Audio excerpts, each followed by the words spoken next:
బాలిక నర్మదా మల్లికార్జున్ ఈరోజు బోర్డు మెంబర్గా కేంద్ర రక్షణ శాఖ మంత్రి రాజ్నాథ్ సింగ్ గారి ఆధ్వర్యంలో నామినేట్ చేయడం జరిగింది. ఈ నామినేటెడ్ పదవి కోసం కేంద్ర మంత్రివర్యులు రాష్ట్ర అధ్యక్షులు కిషన్ రెడ్డి గారు, మంత్రివర్యులు బండి సంజయ్ గారు, జిల్లా అధ్యక్షులు భరత్ గౌడ్ గారు, శ్యామసుందర్ గౌడ్ గారు, ఇక్కడ ఉన్నటువంటి కార్యకర్తలు నాయకుల యొక్క ఆశీర్వాదంతో ఆ బాధ్యత రావడం జరిగింది.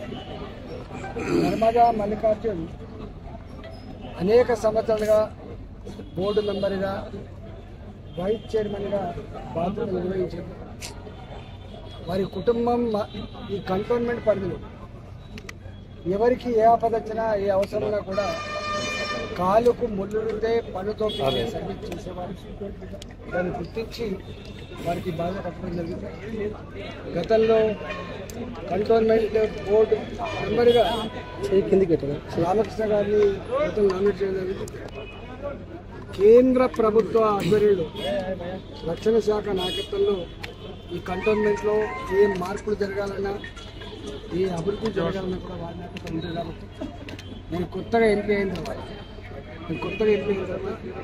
ఈ కంటోన్మెంట్ని అన్ని రకాల అభివృద్ధి చేయడంలో కంటోన్మెంట్ పాలక మండలితో పాటుగా నేను కూడా అన్ని రకాల తోడుగా ఉంది సహాయ నాటించిన.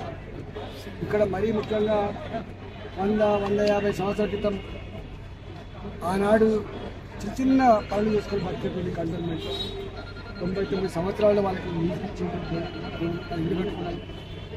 పర్మనెంట్ 99 సంవత్సరాల తర్వాత పేద వాళ్ళకు 30 గజాల నుంచి 60 గజాల వాళ్ళకి పూర్తి హక్కులు ఇవ్వాలని చెప్పే పద్ధతిలో దాని మీద ఇప్పటికే ఒక నిర్ణయం తీసుకొని కేంద్ర రక్షణ శాఖ మంత్రి నిర్ణయించే ప్రయత్నం చేస్తాం.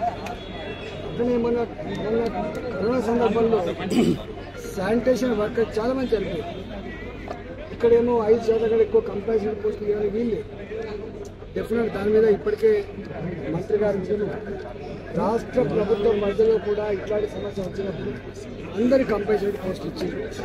కేంద్ర ప్రభుత్వ ఆధ్వర్యంలో మీ ఆధ్వర్యంలో కూడా కంపల్సరీ కూడా 1 టైం సెటిల్మెంట్గా వీళ్ళందరూ కూడా ఇవ్వాలని చెప్పి అట్లనే కంటోన్మెంట్లో ట్రైనింగ్ వ్యవస్థ కావచ్చు, కంటోన్మెంట్లో ఇళ్ల సమస్య కావచ్చు, రోడ్ల సమస్య కావచ్చు, ఇతరత్ర సమస్యల పరిష్కారంలో తప్పకుండా పాలక మండలితో పాటుగా నేను కూడా వాళ్ళకి సంపూర్ణ సహకారం అందించి కంటోన్మెంట్ ప్రజల విశ్వాసాన్ని పొందే ప్రయత్నం చేస్తాను. కంటోన్మెంట్ మొదటి కూడా మా పార్టీకి అండగా ఉండే పార్టీ రాబోయే కాలంలో ఎప్పుడు ఎన్నికలు వచ్చినా కూడా కంటోన్మెంట్ బోర్డు మీద భారతీయ జనతా పార్టీ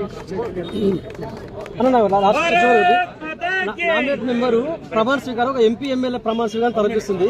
కంటోన్మెంట్ లో బీజేపీ జెండా ఎగరడానికి మీ నెక్స్ట్ ప్రణాళిక ఏంటి? యాక్చువల్గా గతంలో రామకృష్ణ గారు చేశారు. మహిళకు అవకాశం ఇచ్చింది, అనుభవశాలికి వచ్చింది. డెఫినెట్గా కంటోన్మెంట్లో నామినేట్ పదవి వచ్చిన తర్వాత ఎంపీగా నేను ఉన్నాయి కాబట్టి కేంద్రంలో మా ప్రభుత్వం ఉంది కాబట్టి అభివృద్ధి చెందడానికి ఆస్కారం ఉందని చెప్పారు. విశ్వాసంగా ఉంది కాబట్టి ఇంత గొప్పది. గత 5 సంవత్సరాలుగా కంటోన్మెంట్ ఎన్నికలు నిర్వహించట్లేదు కదా, దాని మీద కూడా ఎన్నికలు నిర్వహించాలని చెప్పి గతంలో మళ్ళీ